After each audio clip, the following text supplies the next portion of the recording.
واشهد ان سيدنا ومولانا محمدا عبده ورسوله صلى الله عليه وسلم. اعوذ بالله من الشيطان الرجيم. بسم الله الرحمن الرحيم. ونضع الموازين القسط ليوم القيامة. صدق الله العلي العظيم. حضرات علماء کرام، عزیز طلباء اور محترم بزرگوں اور دوستوں، دور دور سے آئے معزز مہمانان کرام، سب سے پہلے تو میں مدرسے دارالعلوم الرشیدیہ کے ذمہ داروں محترم صاحب، شیخ الحدیث صاحب اور اس کے تمام اساتذہ کرام کو مبارکبادی دیتا ہوں. اور یہ 10 طلبہ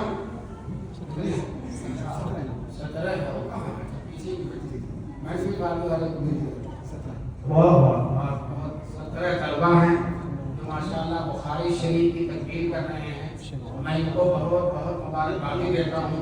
اللہ تعالیٰ نے ان کو عالم دین بنا دیا، عالم ربانی بنا دیا. اچھا، اور 3 بچے قرآن کریم کے حافظ ہیں. یہ 17 بچے بخاری کے ماہر ہوئے، 3 بچے قرآن کریم کے حافظ ہوئے. اللہ تعالیٰ سب کو قبول فرمائے اور اس مدرسے کی خدمات کو اللہ تبارک تعالیٰ کی بارگاہ میں ہر درجے قبولیت سے لگا دے.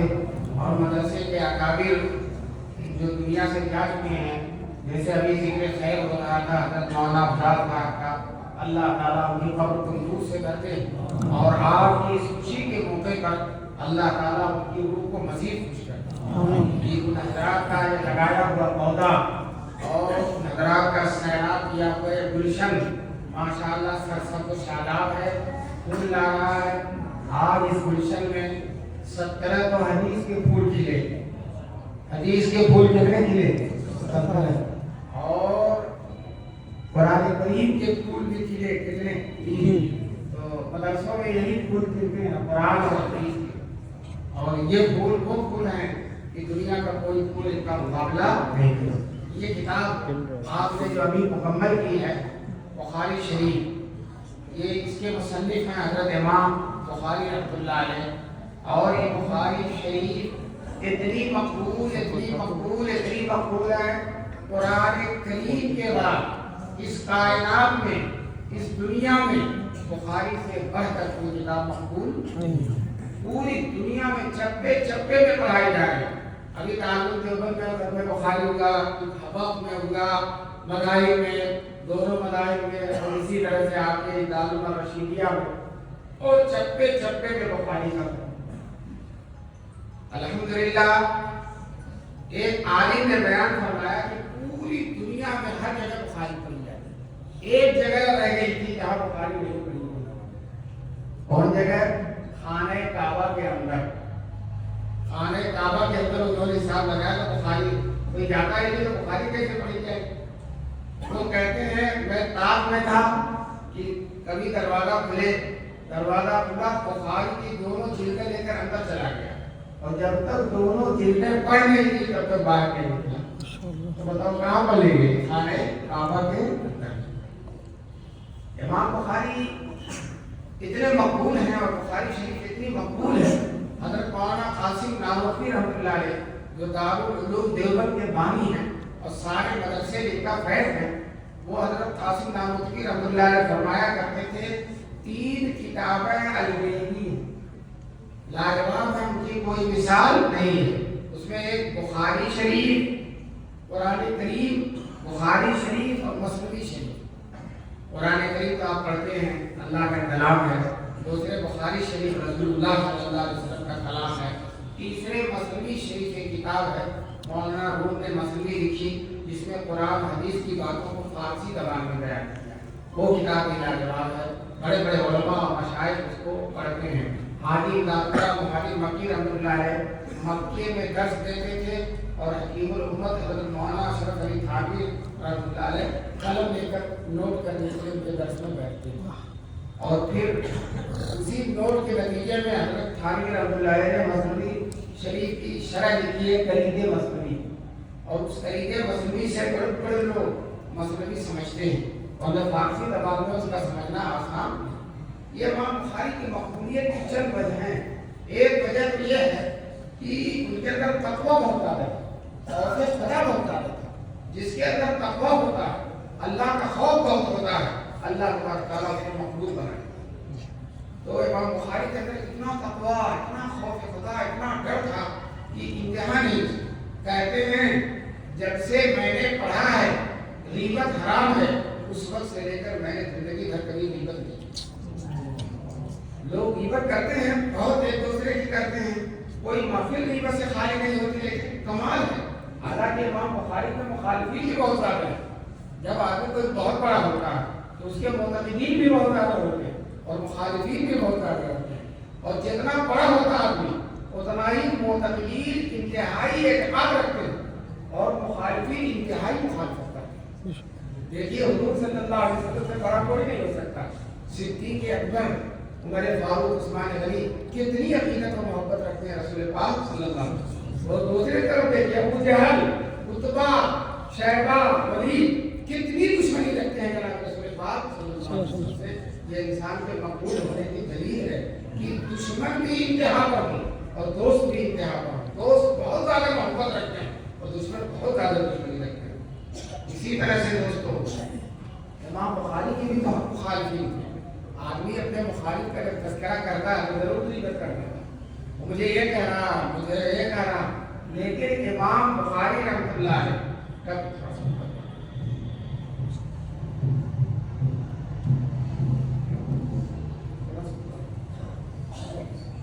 امام بخاری رحمۃ اللہ علیہ کہ بہت سارے مخالفین ہیں، لیکن اس کے باوجود امام بخاری رحمۃ اللہ علیہ کبھی کسی کی غیبت نہیں کرتے، بالکل غیبت نہیں کرتے، ثابت نہیں کر سکتا.